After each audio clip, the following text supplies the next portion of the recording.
I've struggled to say something about the high-rise inferno that has left us so devastated, shocked, and frightened in Hong Kong. But now that the United Nations has chipped in, I'm no longer at a loss for words. What happened in Hong Kong last month was the unthinkable, considering how safe and protected we've always felt in the city. A disastrous fire that apparently started from mesh netting wrapped around bamboo scaffolding that encased several tower blocks of a housing estate under renovation. It left 160 people dead and a city in complete shock.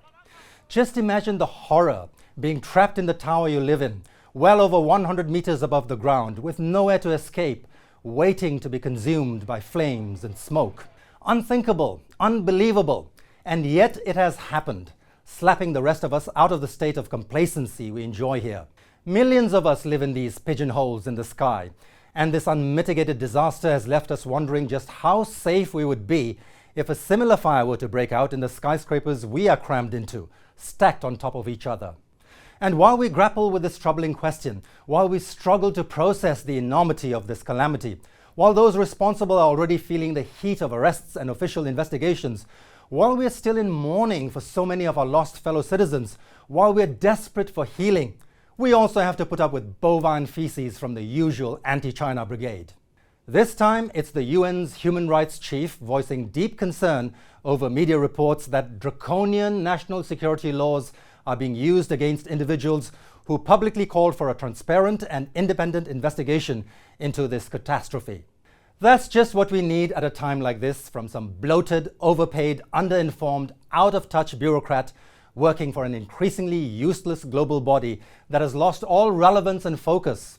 Never mind the world's biggest humanitarian crisis in Sudan, the unchecked carnage in Yemen, the open genocide in Gaza, the endless war in Ukraine, all the industrial-scale horrors that humans are perpetrating upon each other across the planet.